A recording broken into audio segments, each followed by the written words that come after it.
खबर वही जो आपके लिए है ज़रूरी। एसएमडी न्यूज़ लेकर आया है हर अपडेट की गहरी पड़ताल और सच्चाई का आईना।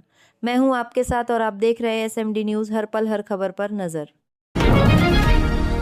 मौसम विभाग ने देश के कई हिस्सों में अगले एक सप्ताह तक भारी से बहुत भारी बारिश की चेतावनी जारी की है, जिसके तहत दिल्ली में आज 40 से 60 किमी प्रति घंटे की रफ्तार से चलने वाली तेज हवाओं के साथ बारिश का येलो अलर्ट है।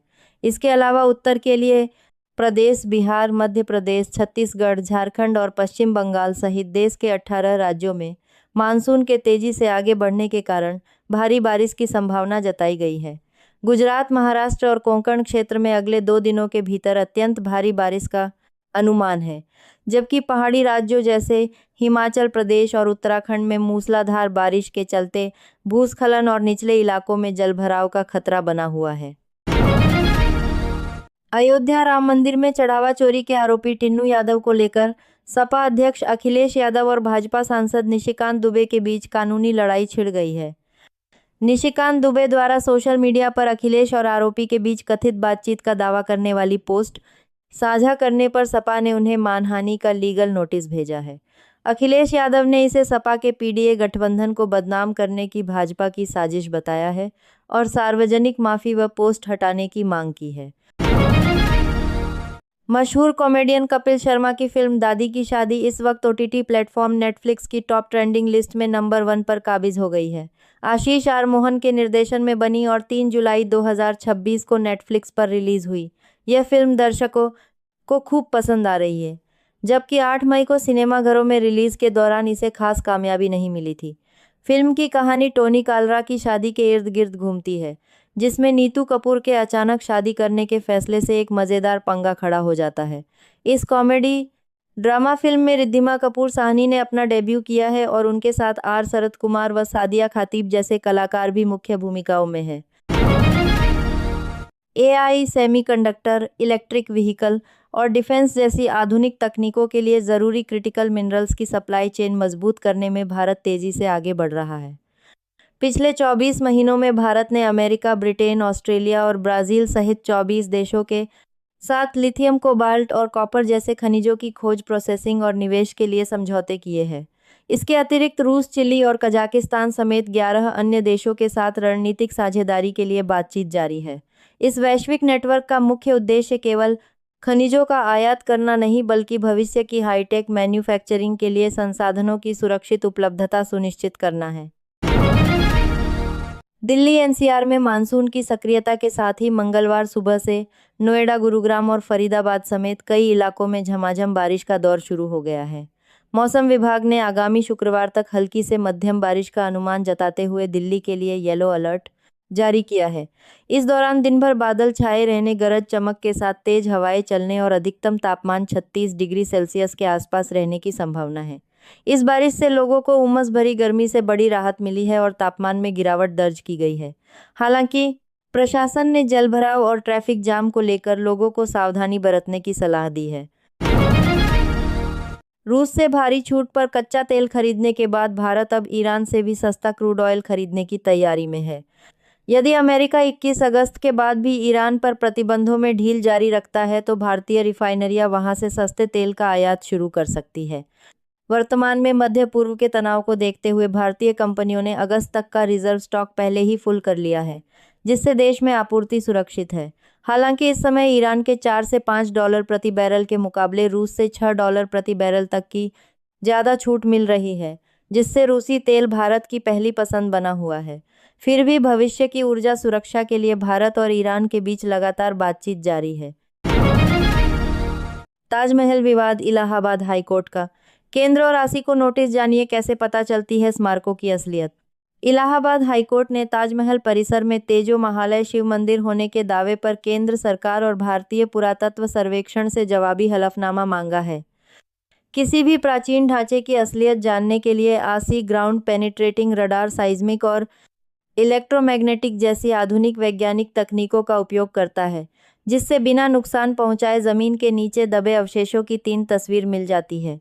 इसके बाद कार्बन डेटिंग, प्राचीन शिलालेखों और सिक्कों के जरिए उस ऐतिहासिक इमारत के सटीक कालखंड और इतिहास का निर्धारण किया जाता है। प्रधानमंत्री नरेंद्र मोदी ने इंडोनेशिया की संसद को संबोधित करते हुए भारत और इंडोनेशिया के ऐतिहासिक व सांस्कृतिक संबंधों को रेखांकित किया। उन्होंने कहा कि रामायण, महाभारत और नालंदा जैसे प्राचीन जुड़ाव दोनों देशों को आपस में जोड़ते हैं। एकता का जिक्र करते हुए उन्होंने भारत को मदर ऑफ डेमोक्रेसी और इंडोनेशिया को तीसरी बड़ी डेमोक्रेसी बताया। देश की प्रगति पर बात करते हुए पीएम मोदी ने जानकारी दी कि भारत दुनिया की सबसे तेजी से बढ़ती अर्थव्यवस्था है और पिछले दशक में 25 करोड़ के दारदन के देश की प्रगति पर बात करेंगे से ज़्यादा भारतीय गरीबी से बाहर निकले हैं। राम मंदिर में चढ़ावा चोरी के आरोपों पर श्रीराम जन्मभूमि तीर्थ क्षेत्र ट्रस्ट के पूर्व महासचिव चंपत राय ने पहली बार अपनी चुप्पी तोड़ी है। राम भक्तों के नाम जारी एक पत्र में उन्होंने खुद पर लगे सभी आरोपों को पूरी तरह झूठा और अनर्गल बताया है। राय ने कहा कि उनका 45 वर्षों का प्रचारक जीवन एक खुली किताब की तरह रहा है और फिलहाल उन्होंने एसआईटी की अंतिम रिपोर्ट आने तक मौन धारण कर लिया है। उन्होंने आश्वस्त किया कि भले ही एसआईटी की गोपनीय रिपोर्ट अब सार्वजनिक हो चुकी है, लेकिन फाइनल रिपोर्ट सामने आने के बाद वे सिलसिलेवार तरीके से हर सवाल का जवाब देंगे और पूरा सच सबके सामने आ जाएगा। साउथ सुपरस्टार यश की आगामी फिल्म टॉक्सिक के नए टीजर लेडीज को लेकर सोशल मीडिया पर विवाद छिड़ गया है, जिसके ग्लैमरस और बोल्ड दृश्यों की काफ़ी आलोचना हो रही है। इस पर प्रतिक्रिया देते हुए फिल्म के सह कलाकार बेनेडिक्ट गैरेट ने कहा कि लोगों को फिल्मों में हिंसा देखने की तुलना में इरोटिक कंटेंट से ज़्यादा परेशानी होती है, जो कि बिल्कुल बकवास है। गीतू मोहनदास के निर्देशन में बन रही इस पीरियड गैंगस्टर फिल्म में यश के साथ नयनतारा, कियारा आडवाणी और हुमा कुरैशी जैसे कलाकार नजर आएंगे। बार बार टलने के बाद अब यह फिल्म बेहतर ग्लोबल डिस्ट्रीब्यूशन के साथ ओणम के मौके पर 26 अगस्त 2026 को रिलीज होने के लिए तैयार है। उत्तर प्रदेश के 2027 विधानसभा चुनाव के मद्देनज़र समाजवादी पार्टी ने कानपुर में ब्राह्मण सम्मेलन आयोजित कर अपनी रणनीति में बड़ा बदलाव किया है। ब्राह्मण चला अखिलेश के संग नारे के साथ सपा ने अपने पारंपरिक पीडीए समीकरण के अलावा भाजपा के कोर वोट बैंक माने जाने वाले ब्राह्मण समुदाय को भी साधने की कोशिश की है। सम्मेलन में मुख्य अतिथि के रूप में पहुंचे बलिया के सपा सांसद सनातन पांडेय ने बीजेपी सरकार पर ब्राह्मणों के उत्पीड़न का आरोप लगाते हुए वादा किया, वर्ग को पूरा सम्मान और सुरक्षा दी जाएगी। इसके साथ ही सांसद ने राम मंदिर चढ़ावा चोरी मामले को लेकर आरएसएस और ट्रस्ट के पूर्व महासचिव चंपत राय पर तीखा हमला बोला। दिल्ली सरकार रक्षाबंधन के अवसर पर महिला समृद्धि योजना शुरू करने की तैयारी में है, जिसके तहत पात्र महिलाओं को हर महीने 2,500 रुपये की वित्तीय सहायता सीधे बैंक खाते में दी जाएगी। इस योजना के लिए बजट में 5,110 करोड़ रुपये का प्रावधान किया गया है, जिससे दिल्ली की 20 से 22 लाख आर्थिक रूप से कमजोर महिलाओं को लाभ मिलने की उम्मीद है। योजना का लाभ 21 से 60 वर्ष की आयु और 2.50 लाख रुपए से 3 लाख तक की वार्षिक आय वाले परिवारों की स्थायी निवासी महिलाओं को मिलेगा, जबकि सरकारी नौकरी, पेंशनभोगी और आयकर दाताओं को इससे बाहर रखा गया है। आवेदन की प्रक्रिया पूरी तरह ऑनलाइन होगी, जिसके लिए नंबर, निवास प्रमाण पत्र और बैंक खाते जैसे जरूरी दस्तावेज आवश्यक होंगे। एम्प्लॉयज़ प्रोविडेंट फंड ऑर्गेनाइजेशन ने अपनी सर्विस को बेहतर बनाने के लिए बड़ा डेटाबेस कंसोलिडेशन और सॉफ्टवेयर अपग्रेड पूरा कर लिया है। इस बड़े माइग्रेशन के बाद सिस्टम को पूरी तरह स्थिर करने के लिए शुरुआती 2 हफ्तों तक क्लेम और सर्विस करने के लिए बड़ा डेटाबेस कंसोलिडेशन और सॉफ्टवेयर बनाने के लिए अपनी पर बनाने के लिए बड़ा डेटाबेस रिक्वेस्ट को चरणबद्ध तरीके से प्रोसेस किया जाएगा, जिसमें डेटा की सटीकता जांचने के लिए अतिरिक्त वेरिफिकेशन और वैलिडेशन चेक शामिल है। इस बदलाव के कारण उमंग ऐप पर फिलहाल ईपीएफओ सेवाएं अस्थायी रूप से बंद है, लेकिन मुख्य मेंबर पोर्टल चालू हो गया है। नए अपग्रेड के तहत अब यूएएन एक्टिवेशन और अलॉटमेंट जैसी सुविधाएं उमंग ऐप पर आधार आधारित फेस ऑथेंटिकेशन के जरिए होंगी, जबकि डेथ क्लेम जैसी सेवाएं सीधे पोर्टल पर उपलब्ध रहेंगी। दिल्ली एनसीआर में मंगलवार दोपहर अचानक मौसम का मिजाज बदल गया और नोएडा, गाजियाबाद, ग्रेटर नोएडा व फरीदाबाद समेत कई इलाकों में तेज हवाओं के साथ झमाझम बारिश हुई। आसमान में घने काले बादल छाने से दिन में ही अंधेरा सा महसूस होने लगा, जिससे लोगों को पिछले कई दिनों से जारी उमस भरी गर्मी से बड़ी राहत मिली है। इस बारिश के चलते नोएडा में तापमान 3 डिग्री लुढ़क कर 34 डिग्री सेल्सियस पर आ गया। मौसम विभाग ने दिल्ली में मंगलवार के लिए ऑरेंज अलर्ट जारी करते हुए अनुमान जताया है कि 7 से 12 जुलाई के बीच लगातार बादल छाए रहेंगे और 50 किमी प्रति घंटे की रफ्तार वाली हवाओं के साथ रुक रुक कर बारिश का सिलसिला जारी रहेगा। दिल्ली सर्राफा बाजार में सोना और चांदी खरीदने वालों के लिए राहत की खबर है। मंगलवार को सोने की कीमत में 1,400 रुपये की भारी गिरावट दर्ज की गई, जिससे यह 1.49 लाख रुपये प्रति 10 ग्राम के स्तर पर आ गया। वहीं चांदी भी 200 रुपये की मामूली नरमी के साथ 2.40 लाख रुपये प्रति किलोग्राम पर बंद हुई। बाजार विशेषज्ञों के अनुसार अंतर्राष्ट्रीय बाजार में बिकवाली के दबाव, अमेरिकी फेडरल रिजर्व की बैठक के मिनट्स जारी होने से पहले निवेशकों की सावधानी और डॉलर के मुकाबले भारतीय रुपये की मजबूती के कारण घरेलू बाजार में कीमती धातुओं के दाम लगातार दूसरे दिन नीचे गिरे हैं। उत्तर प्रदेश के मुख्यमंत्री योगी आदित्यनाथ ने प्रतापगढ़ में 384 करोड़ रुपए की विकास परियोजनाओं की सौगात देते हुए विपक्ष पर तीखा हमला बोला है।